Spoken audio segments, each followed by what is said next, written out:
నూపప్పు పొడి. నూపప్పు పొడి మనకు ఐరను, కాల్షియము అన్నీ ఉంటాయి ఇందులో అన్నమాట. నూపప్పు పొడి ఇది తక్కువ ఫ్లేమ్లో పెట్టి మనం వేయించుకోవాలి. బాగా తక్కువ ఫ్లేమ్ ఉండాలి. చిటపట్లాడుతూ ఉంటాయి, చాక తీయాలి. ఇలా చిటపట్లాడాలి.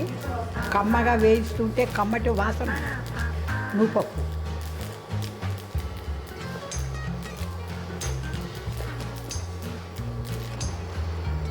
నూపప్పు వేయించి పక్కన. ఇప్పుడు అందులోకి ఎండుమిరపకాయలు వేసుకోవాలన్నమాట.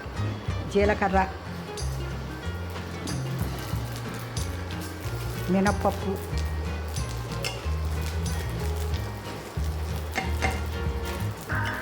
ఎండుమిరపకాయ,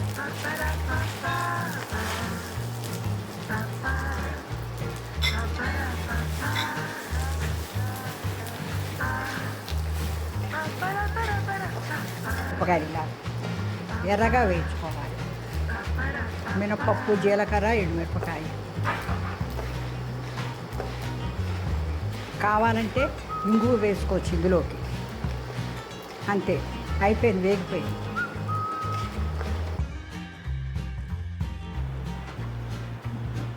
నూపప్పుతో నువ్వు పొడి తయారీ.